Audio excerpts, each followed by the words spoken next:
Akshay Khanna, truly one of my favorite actors. Akshay Khanna is the right person to go to Hollywood क्योंकि उसकी performances जो होती है mind blowing. I enjoyed watching Akshay Khanna and I don't know why he's disappeared suddenly. आज मेरा बेटा अक्षय खन्ना भी मेरी फिल्म हिमालय पुत्र से फिल्मों में प्रवेश कर रहा है। बॉलीवुड के स्टाइलिश और पर्दे के चर्चित अभिनेता अक्षय खन्ना अचानक लंबे समय तक फिल्मों से गायब हो गए थे, लेकिन अब उन्होंने किया धमाकेदार कमबैक फिल्म धुरंधर से, जिसमें उनकी एक्टिंग ने फैंस को हैरान कर दिया है। लेकिन यही नहीं, अक्षय खन्ना ने शादी न करने का एक ऐसा राज छुपाया था जिसे जानकर आप चौंक जाएंगे।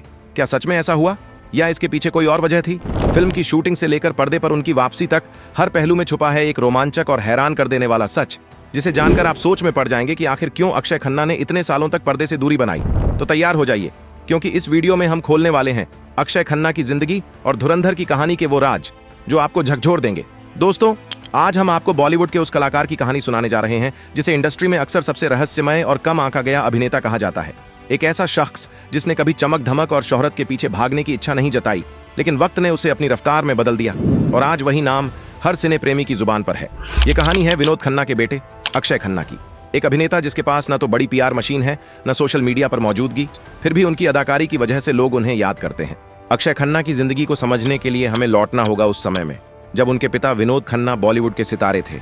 1975 में अक्षय का जन्म हुआ और सबको लगा कि उनके लिए जिंदगी आसान और शानदार होगी, लेकिन हकीकत बिल्कुल अलग थी। उनका बचपन किसी फिल्मी कहानी से कम नहीं था। जब अक्षय सिर्फ 5 साल के थे, उनके पिता ने अचानक अपने जीवन की दिशा बदल दी। उन्होंने मुंबई छोड़ दिया और अमेरिका के ओरेगन चले गए। आचार्य रजनीश के प्रभाव में आकर अपना करियर और परिवार पीछे छोड़ दिया। उनके साथ न रही उनकी पत्नी गीतांजलि तलेयार खान और 2 छोटे बेटे अक्षय और राहुल। छोटे अक्षय के लिए यह अनुभव बेहद चुनौतीपूर्ण था। उस उम्र में कोई भी बच्चा यह नहीं समझ सकता कि माता पिता की अनुपस्थिति और जीवन के इतने बड़े बदलाव का मतलब क्या होता है। वह सिर्फ यह जान सकते थे कि उनका पिता अचानक उनके जीवन से गायब हो गया और उनकी दुनिया एक पल में बदल गई। इस बीच विनोद खन्ना और गीतांजलि का रिश्ता टूट गया और उनका तलाक हो गया। इसके बाद विनोद ने दूसरी शादी की, इस बार कविता खन्ना से, और उनके 2 और बच्चे साक्षी और श्रद्धा हुए। इस पूरे पारिवारिक बदलाव, बिखराव और पिता की अनुपस्थिति ने छोटे अक्षय के अंदर एक गहरी खालीपन की अनुभूति छोड़ दी। यही खालीपन धीरे धीरे उनका व्यक्तित्व का हिस्सा बन गया और उन्हें एक शांत, अंतर्मुखी और थोड़े अलग किस्म के इंसान के रूप में ढाला।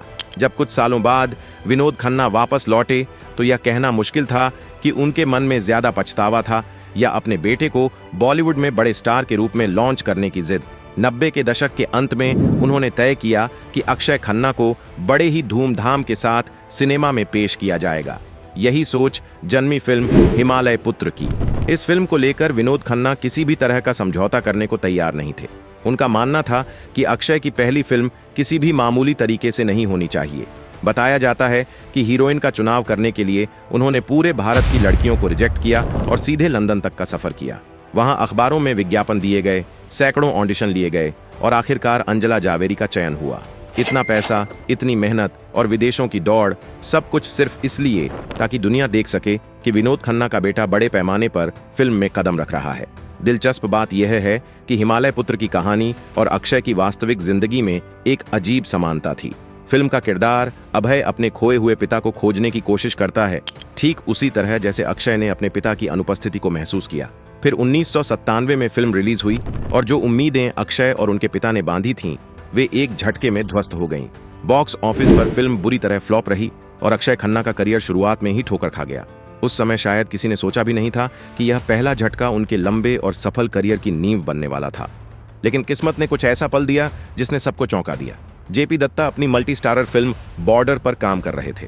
इस फिल्म में सेकंड लेफ्टिनेंट धर्मवीर का रोल पहले कई बड़े सितारों सलमान खान, आमिर खान, अक्षय कुमार और अजय देवगन को ऑफर किया गया था, लेकिन सभी ने इसे ठुकरा दिया। कारण साफ था, उन्हें लगा कि सनी देओल के सामने उनका किरदार केवल सहायक बनेगा और वही रोल जिसे इन दिग्गजों ने छोटा समझकर छोड़ दिया, अक्षय के लिए सुनहरा अवसर बन गया। फिल्म रिलीज होते ही बॉर्डर ब्लॉकबस्टर बन गई। जिसने अक्षय को अपने पिता की फिल्म से नहीं मिला, वही मल्टी स्टारर उन्हें बॉलीवुड की दुनिया में पहचान दिला गई। लेकिन बॉलीवुड हमेशा इतनी आसानी से किसी को टिकने नहीं देता। बॉर्डर की सफलता के बावजूद अक्षय को कई चुनौतियों का सामना करना पड़ा। उन्हें इंडस्ट्री में बॉक्स ऑफिस पॉइजन का टैग लग गया और उनकी अगली कुछ फिल्में जैसे डोली सजा के रखना, लावारिस और कुदरत बॉक्स ऑफिस पर ठंडी पड़ गईं। आलोचकों और दर्शकों ने कह दिया कि अक्षय केवल मल्टी स्टारर फिल्मों में ही दम दिखा सकते हैं, अकेले फिल्म को हिट करना उनके बस की बात नहीं। तभी आया सुभाष घई का जादू और फिल्म ताल। इस फिल्म में अक्षय का किरदार मानव इतना प्रभावशाली और क्लासिक था कि उन्होंने अपने अभिनय से अनिल कपूर जैसे बड़े स्टार के सामने भी अपनी अलग पहचान बनाई। इस फिल्म ने अक्षय को साबित कर दिया कि वे केवल मल्टी स्टारर फिल्मों के लिए नहीं बने हैं, बल्कि अपने दम पर भी स्क्रीन पर जलवा दिखा सकते हैं। इसी दौरान उनके निजी जीवन की भी चर्चा हुई। अफवाहें उड़ी कि अक्षय और ऐश्वर्या राय के बीच रोमांस था। अक्षय ने बाद में करण जौहर के शो पर स्वीकार किया कि ऐश्वर्या की खूबसूरती ने उन्हें पूरी तरह मंत्रमुग्ध कर दिया था और वह अक्सर उन्हें घूरते रहते थे। उन्होंने ऐश्वर्या को इंडस्ट्री की सबसे आकर्षक और सेक्सी लड़की बताया। हालांकि यह रिश्ता आगे नहीं बढ़ सका, क्योंकि उसी समय ऐश्वर्या का नाम सलमान खान के साथ जुड़ने लगा। ताल ने अक्षय खन्ना के करियर की दिशा ही बदल दी। लगातार फ्लॉप फिल्मों की वजह से जो अभिनेता लगभग हाशिए पर चला गया था, वही अचानक फिर से इंडस्ट्री के भरोसेमंद नामों में गिना जाने लगा। इस फिल्म ने उन्हें दोबारा ए लिस्ट एक्टर्स की कतार में खड़ा कर दिया। इसके ठीक 2 साल बाद 2001 में आई एक ऐसी फिल्म जिसने सिर्फ सितारों को नहीं बल्कि पूरे बॉलीवुड की सोच को हिला दिया, दिल चाहता है। लेकिन इस फिल्म की कास्टिंग जितनी सधी हुई लगती है, उतनी ही उलझी और ड्रामे से भरी इसकी बैक स्टोरी थी। कम ही लोग जानते हैं कि फरहान अख्तर की शुरुआती योजना कुछ और थी। उनके दिमाग में बेफिक्र, शरारती और खुलकर जीने वाला आकाश का किरदार अक्षय खन्ना के लिए लिखा गया था, जबकि शांत और संवेदनशील सिड की भूमिका के लिए ऋतिक रोशन को सोचा गया था। लेकिन किस्मत ने करवट बदली। ऋतिक रोशन ने फिल्म से खुद को अलग कर लिया और तभी आमिर खान की एंट्री हुई। आमिर ने साफ शब्दों में कहा कि वे केवल आकाश का किरदार ही निभाएंगे। अब सवाल था, क्या अक्षय खन्ना जैसे स्टार किड का अहंकार आड़े आएगा? लेकिन यहां अक्षय ने वो किया जो बहुत कम लोग करते हैं। बिना किसी विवाद, बिना किसी शिकायत उन्होंने चुपचाप किरदार बदल लिया और सिड बनना स्वीकार कर लिया। विडंबना देखिए, फिल्म में सबसे ज्यादा मस्ती आमिर और सैफ ने की, लेकिन जो गहराई, सम्मान और अभिनय की सराहना मिली वो अक्षय खन्ना की झोली में आई। आलोचकों ने माना कि फिल्म का सबसे परिपक्व और यादगार किरदार वही था। एक तलाकशुदा, शराब की लत से जूझती महिला डिंपल कपाड़ियां से प्रेम करने वाले एक अंतर्मुखी युवक का किरदार निभाकर अक्षय ने यह साबित कर दिया कि उनकी सोच और अभिनय उम्र से कहीं आगे है। लेकिन कैमरे के पीछे उनकी जिंदगी किसी रोल से कम दर्दनाक नहीं थी। उसी दौर में अक्षय एक ऐसे शारीरिक और मानसिक संकट से गुजर रहे थे जो किसी भी युवा हीरो के करियर को खत्म कर सकता था। तेजी से बढ़ता गंजापन। जरा सोचिए, एक ऐसा लड़का जिसकी उम्र मुश्किल से 19-20 साल हो, जिसका पूरा भविष्य उसके चेहरे और लुक्स पर टिका हो, और उसके बाल अचानक मुट्ठियों में झड़ने लगे। बाद में अक्षय ने इस अनुभव को शब्दों में बयान करते हुए कहा था, यह ऐसा था जैसे किसी पियानो बजाने वाले की उंगलियां काट दी जाएं। हर सुबह आईने में खुद को देखना और यह महसूस करना कि जवानी हाथ से फिसलती रेत की तरह निकल रही है। यह डर सिर्फ बालों के झड़ने का नहीं था, यह डर था करियर के खत्म हो जाने का। जो लोग कभी अक्षय खन्ना के चेहरे और चार्म की मिसालें दिया करते थे, वही लोग अब बंद कमरों में उनके विग और हेयर ट्रीटमेंट की फुसफुसाहटें करने लगे थे। इंडस्ट्री का यह बदला हुआ रवैया उनके भीतर कहीं न कहीं एक असुरक्षा भरने लगा। शायद यही वजह रही कि अक्षय ने खुद को पारंपरिक रोमांटिक हीरो की दौड़ से अलग कर लिया। उन्होंने जानबूझकर ऐसे किरदार चुने जिनमें ग्लैमर से ज्यादा अंदरूनी गहराई थी। नेगेटिव रोल्स, ग्रे शेड्स और कैरेक्टर पार्ट्स। यह फैसला उस वक्त मजबूरी लग सकता था, लेकिन समय ने साबित किया कि यही मोड़ उनके करियर का सबसे बड़ा वरदान बन गया। लेकिन करियर और लुक्स की चिंता से उबर भी नहीं पाए थे कि उनकी निजी जिंदगी ने एक और बड़ा झटका दिया। 90 के दशक के आखिर में जब करिश्मा कपूर और अजय देवगन का रिश्ता टूटा, तो करिश्मा को अक्षय खन्ना में एक भावनात्मक सहारा मिला। यह रिश्ता सिर्फ अफवाहों तक सीमित नहीं रहा। बात इतनी आगे बढ़ी कि शादी तक की चर्चाएं शुरू हो गईं। करिश्मा के पिता रणधीर कपूर इस रिश्ते से खुश थे। उन्होंने खुद विनोद खन्ना के घर बात भिजवाई। दोनों परिवारों की सहमति लगभग तय मानी जा रही थी और फिल्मी पत्रिकाओं में खबरें छपने से बस एक कदम दूर थीं। लेकिन तभी कहानी में एंट्री हुई बबीता कपूर की, जो उस समय करिश्मा के करियर की पूरी कमान संभाले हुए थीं। उन्होंने हालात को बेहद व्यावहारिक नजरिए से देखा। एक तरफ उनकी बेटी इंडस्ट्री की टॉप हीरोइन थी, दूसरी तरफ अक्षय खन्ना का करियर लगातार असफलताओं से जूझ रहा था। निर्दयी लेकिन सोचा समझा फैसला लिया गया। प्यार को पीछे छोड़कर करियर को चुना गया और इसी के साथ यह रिश्ता हमेशा के लिए टूट गया। यही वह कड़वा सबक था जिसने अक्षय को समझा दिया कि बॉलीवुड में रिश्ते भी अक्सर बॉक्स ऑफिस के आंकड़ों पर टिके होते हैं। इंडस्ट्री में कहा जाता है, यहां कोई किसी का सगा नहीं होता, और अक्षय खन्ना के साथ जो 2007 में हुआ, उसने इस कहावत को हकीकत में बदल दिया। लेखक अमोल गुप्ते ने जब तारे जमीन पर की कहानी लिखी, तो उनके दिमाग में संवेदनशील टीचर राम शंकर निकुंभ के किरदार के लिए सिर्फ एक ही चेहरा था, अक्षय खन्ना। दिल चाहता है कि बाद बनी उनकी आर्टिस्टिक और इंटेलेक्चुअल छवि इस रोल के लिए बिल्कुल सटीक बैठती थी। अमोल गुप्ते आमिर खान के पास सिर्फ इसलिए पहुंचे थे ताकि वे अक्षय से उनकी मुलाकात करवा सकें या कम से कम संपर्क सूत्र दे सकें। उन्होंने मुझे कहा था मुझे अक्षय खन्ना को एक चीज नरेट करनी है, तो मैंने कहा भाई क्या नरेट करनी है। लेकिन यहाँ कहानी ने ऐसा मोड़ लिया जिसकी किसी ने कल्पना नहीं की थी।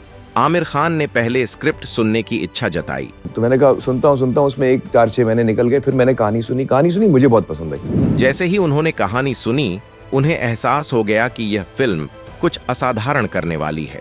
इसके बाद जो हुआ वह चौंकाने वाला था। आमिर ने न सिर्फ फिल्म को प्रोड्यूस करने का फैसला लिया, बल्कि वह किरदार भी खुद निभाने का मन बना लिया जो मूल रूप से अक्षय के लिए लिखा गया था। सबसे हैरान करने वाली बात यह थी कि यह पूरा फैसला अक्षय को बताए बिना लिया गया। जब तक उन्हें इस बात की जानकारी मिली, तब तक फिल्म की शूटिंग शुरू हो चुकी थी। बाद में आमिर ने खुद अक्षय से मुलाकात की और बिना किसी हिचक के सच्चाई स्वीकार कर ली। यह घटना अक्षय खन्ना के जीवन की उन कड़वी यादों में शामिल हो गई जिसने उन्हें और भी ज्यादा खामोश, सतर्क और आत्मनिर्भर बना दिया। जरा सोचिए, एक ऐसी फिल्म जो आगे चलकर नेशनल अवार्ड जीतने वाली हो, आपके हाथ से निकल जाए और उसे ले जाने वाला कोई और नहीं बल्कि आपका अपना दोस्त हो। अगर यह हादसा किसी और अभिनेता के साथ हुआ होता तो शायद मीडिया में तूफान खड़ा हो जाता, इंटरव्यू होते, बयान दिए जाते और विवाद सुर्खियां बनता। लेकिन अक्षय खन्ना ने इस पूरे मामले को बिना किसी शोर शराबे के स्वीकार कर लिया। न कोई शिकायत, न कोई सार्वजनिक नाराजगी। यह घटना साफ दिखाती है कि अक्षय खन्ना कितने सीधे, सरल और गैर राजनीतिक इंसान थे। वह टैलेंट से भरपूर थे, लेकिन उनके भीतर वह आक्रामक महत्वाकांक्षा नहीं थी जो बॉलीवुड जैसे शार्क टैंक में जिंदा रहने के लिए जरूरी होती है। यहीं से उनके करियर की दिशा बदलने लगी। जहां आमिर खान धीरे धीरे मिस्टर परफेक्शनिस्ट की छवि गढ़ते चले गए, वहीं अक्षय को यह सच्चाई समझ में आने लगी कि इस इंडस्ट्री में केवल अच्छा अभिनेता होना काफी नहीं, अपनी जगह बचाने के लिए लड़ना भी पड़ता है। और यही लड़ाई अक्षय कभी खुलकर नहीं लड़ पाए। इसी दौर में उन्होंने गांधी, माय फादर जैसी संवेदनशील और शानदार फिल्में की जिनमें उनकी अभिनय क्षमता पूरी चमक के साथ नजर आई। लेकिन बॉक्स ऑफिस को न तो संवेदनशीलता से मतलब था और न ही परफॉर्मेंस की बारीकियों से। उसे सिर्फ मसाले और आंकड़े चाहिए थे। धीरे धीरे अक्षय इस रेस में पीछे छूटने लगे। 2008 से 2011 तक का समय उनके करियर का सबसे उलझा हुआ और अंधकारमय दौर साबित हुआ। वे मल्टी स्टारर फिल्मों की भीड़ में ऐसे खो गए कि उनकी पहचान धुंधली होने लगी। खुद अक्षय भी यह तय नहीं कर पा रहे थे कि उन्हें किस दिशा में आगे बढ़ना चाहिए। उन्होंने रेस जैसी फिल्म की जिसमें उनकी एक्टिंग को सराहा गया, लेकिन फिल्म की सारी चमक और चर्चा सैफ अली खान के हिस्से चली गई। वहीं प्रियदर्शन, जिन्होंने कभी उन्हें कॉमेडी फिल्मों में एक अलग पहचान दी थी, उन्होंने उन्हें आक्रोश में अजय देवगन के साथ कास्ट किया। इस फिल्म में अक्षय ने एक भ्रष्ट पुलिस अधिकारी का किरदार इतनी तीव्रता और सच्चाई से निभाया कि कई सीन देखने वालों को असहज कर देते हैं। यह उनके करियर की सबसे दमदार परफॉर्मेंस में से एक थी, लेकिन कमजोर प्रमोशन और गलत रिलीज टाइमिंग के चलते यह फिल्म भी बिना किसी हलचल के बॉक्स ऑफिस पर दम तोड़ गई। और फिर आया वह मोड़ जिसने फैंस को हैरान कर दिया। 30 मार खान। फराह खान की इस फिल्म में अक्षय खन्ना ने एक ऐसे अभिनेता का रोल निभाया जो ऑस्कर के पीछे पागल है। विडंबना यह रही कि जिस फिल्म को आलोचकों ने बुरी तरह नकार दिया, उसमें अगर कुछ देखने लायक था तो वह सिर्फ अक्षय खन्ना की परफॉर्मेंस थी। ये दौर उनके करियर का ऐसा समय था जहां हर सही कदम भी गलत नतीजा दे रहा था और हर बेहतरीन अभिनय भी भीड़ में दबता चला जा रहा था। उनका काम शानदार था, लेकिन फिल्म इतनी बड़ी डिजास्टर साबित हुई कि इसका असर उनके करियर पर भी पड़ा। लोग कहने लगे कि अक्षय खन्ना अब खत्म हो चुके हैं। इसके बाद आई गली गली चोर है आई, जो बॉक्स ऑफिस पर फेल रही, और इसी फिल्म के बाद अक्षय खन्ना अचानक गायब हो गए। ये कोई छोटा ब्रेक नहीं था, बल्कि एक पूर्ण अज्ञातवास था। 4 साल तक ना कोई फिल्म, ना कोई पार्टी, ना कोई इंटरव्यू और ना ही किसी अवार्ड शो में उनकी झलक। मानो धरती ने उन्हें निगल लिया हो। बॉलीवुड, जो गॉसिप का भूखा है, उसने तुरंत अपनी कहानियां बनानी शुरू कर दी। बाजार में यह खबर आग की तरह फैली कि अक्षय खन्ना को शराब की भयानक लत लग चुकी है और वे अपनी सुध बुध खोकर किसी रिहैब सेंटर में हैं। लोगों ने कहना शुरू किया कि विनोद खन्ना के बेटे का भी वही रास्ता बन गया है जिस पर कई स्टार किड्स बर्बाद हो चुके हैं। मैगजीनों में आर्टिकल छपने लगे कि कैसे एक होनहार एक्टर अपने ही डिप्रेशन और नशे के प्याले में डूब गया है। लेकिन इन बंद दरवाजों के पीछे की सच्चाई उन अफवाहों से कहीं अधिक गहरी और दर्दनाक थी। हकीकत यह थी कि अक्षय खन्ना किसी गलत आदत में नहीं बल्कि एक गहरे क्रिएटिव थकान के दौर से गुजर रहे थे। लगातार कैमरे के सामने रहना उन्हें अंदर से खाली करने लगा था। लेकिन उनके अचानक गायब होने की सबसे बड़ी वजह निजी थी, उनके पिता विनोद खन्ना की बिगड़ती सेहत। रिपोर्ट्स के अनुसार इसी दौरान वे गंभीर बीमारी से जूझ रहे थे। अक्षय ने चकाचौंध भरी मुंबई से दूरी बनाकर अलीबाग में एक शांत जीवन चुना। वहां उन्होंने किताबों, प्रकृति और अकेलेपन में खुद को फिर से खोजा। जिस दौर को लोग उनका पतन समझ रहे थे, वही असल में उनका रीसेट बटन था। वे पीछे हटे ताकि आगे और मजबूती से लौट सकें। 4 साल के लंबे ब्रेक के बाद 2016 में उनकी वापसी हुई डिशूम से। एक सनकी और स्टाइलिश विलेन के रूप में उन्होंने साफ कर दिया कि अब वे हीरो नहीं, एक्टर बनकर लौटे हैं। इसके बाद मॉम, इत्तेफाक और खास तौर पर सेक्शन 375 ने साबित कर दिया कि अक्षय खन्ना अब एक अलग ही स्तर पर खेल रहे हैं। लेकिन असली धमाका हुआ दृश्यम 2 में। आईजी तरुण के शांत, ठंडे और बेहद खतरनाक अवतार ने दर्शकों को हैरान कर दिया। बिना चीख चिल्लाहट के सिर्फ दिमाग से उन्होंने पूरी फिल्म का संतुलन बदल दिया। बढ़ती उम्र और गंजेपन को छिपाने के बजाय अक्षय ने उसे अपनी ताकत बना लिया। फिर आया वह दौर जब 50 की उम्र में उन्होंने वो कर दिखाया जो बहुत कम एक्टर्स कर पाते हैं। छावा में औरंगजेब के रूप में उनकी खामोशी विक्की कौशल की दहाड़ के सामने भी भारी पड़ी, और अंत में धुरंधर, जहां रहमान डकैत बनकर उनकी एंट्री ने इंटरनेट पर आग लगा दी। एक वायरल क्लिप ने साबित कर दिया कि अक्षय खन्ना अब सिर्फ कमबैक नहीं कर चुके हैं बल्कि अपने करियर के सबसे खतरनाक फेज में हैं। जो स्वैग स्क्रीन पर दिखा उसके पीछे की सच्चाई बेहद कठिन थी। लद्दाख की ऊंचाइयों पर शूटिंग के दौरान ऑक्सीजन की कमी से अक्षय खन्ना की तबीयत बिगड़ जाती थी। हर शॉट के बाद उन्हें ऑक्सीजन लेनी पड़ती थी, लेकिन कैमरा रोल होते ही उनके चेहरे पर कमजोरी का नामो निशान नहीं दिखता था। फिल्म में रणवीर सिंह जैसे एनर्जी से भरे स्टार मौजूद थे। फिर भी रिलीज के बाद दर्शकों और सोशल मीडिया की राय लगभग एक जैसी थी। अक्षय खन्ना शो स्टीलर थे।